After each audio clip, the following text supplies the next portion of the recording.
I've noticed something lately. I don't actually think most kingdom builders have a clarity problem. I think we've become incredibly skilled at imagining the wrong future. Here's what I mean. When you ask someone why they haven't started the business yet, why they haven't launched the ministry, why they haven't made that phone call, or why they haven't shared the message that God put on their heart, listen to the language that they use. What if it fails? What if nobody joins? What if people judge me? What if I make the wrong decision? What if I waste years of my life? You see, those questions aren't neutral. They're actually revealing something deeper. You're already imagining the future. And the problem isn't imagination. The problem is that fear has become the architect of the future that you rehearse in your mind. So let's talk about why that matters.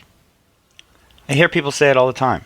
I need clarity. I need another confirmation. I need another prophetic word. I need God to show me one more sign. And yes, sometimes that's true, but I honestly don't think it's as true as often as we think. Many people already know the next step. Maybe they know the next 10 years. But the next step, reaching out to that person, starting, creating the content, applying for the job, starting the business, forgiving the person, studying the scriptures, taking care of your body, leading your family. Most people already know something God has been asking them to do. The problem is not information. It's what they believe happens after obedience. Because the moment that they think about taking that next step, their imagination starts running wild. And that is where fear quietly and quickly takes over. Fear is fascinating. Fear rarely argues with facts. Fear tells you stories. It writes scripts. It creates movies in your mind before you ever even take your first step.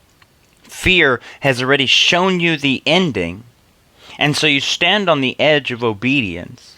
And then suddenly your mind starts producing these scenes.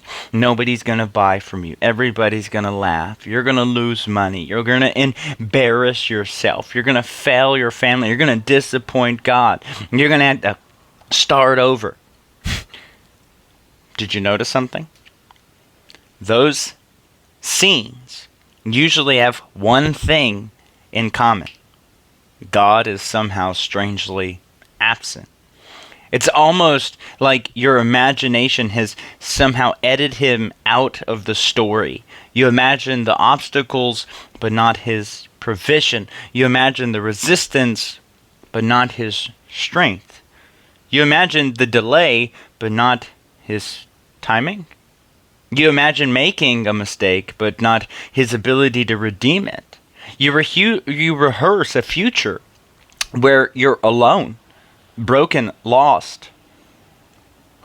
No wonder obedience feels terrifying. But Scripture would give us another way to think. Most people are stuck on, what if this? I started paying attention to another phrase that sounds really similar. Even if. You see, fear asks us, what if this doesn't work? Faith says, even if it doesn't happen the way I expect it to, God is still faithful. Fear says, what if I lose everything? And faith says, even if I walk through some sort of loss, He's not going to leave me, He's not going to forsake me, and He can continue to provide for me. Fear is obsessed with controlling the outcomes, and faith is anchored in God's characters. Right? We love stories like our brethren who got thrown into the furnace, right?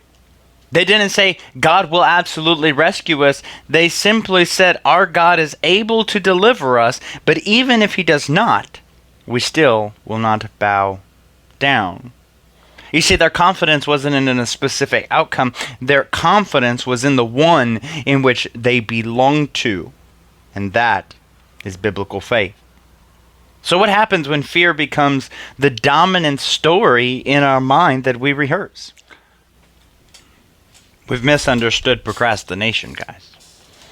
Sometimes it's poor discipline, but other times It's simply rehearsed fear in our brain. Your brain has watched the disaster movie so many times, and so taking the proper action feels dangerous.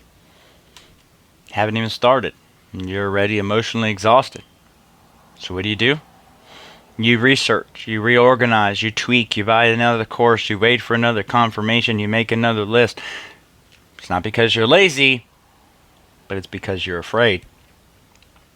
You see, fear is convincing you that preparation is progress, but eventually preparation actually just becomes avoidance. And then I was reading something in Ephesians the other day that just completely caught my attention and completely changed how I address this, think about this, right? Ephesians chapter 3 verse 20 says, "To him who's able to do immeasurably more than we ask, think, or imagine." And that's the word that grabbed my attention recently. If God says he can do more than we ask, more than we think, and more than we imagine, why do we spend so much time imagining the worst? What if my imagination actually became a place where I remembered God's character instead of rehearsing fear?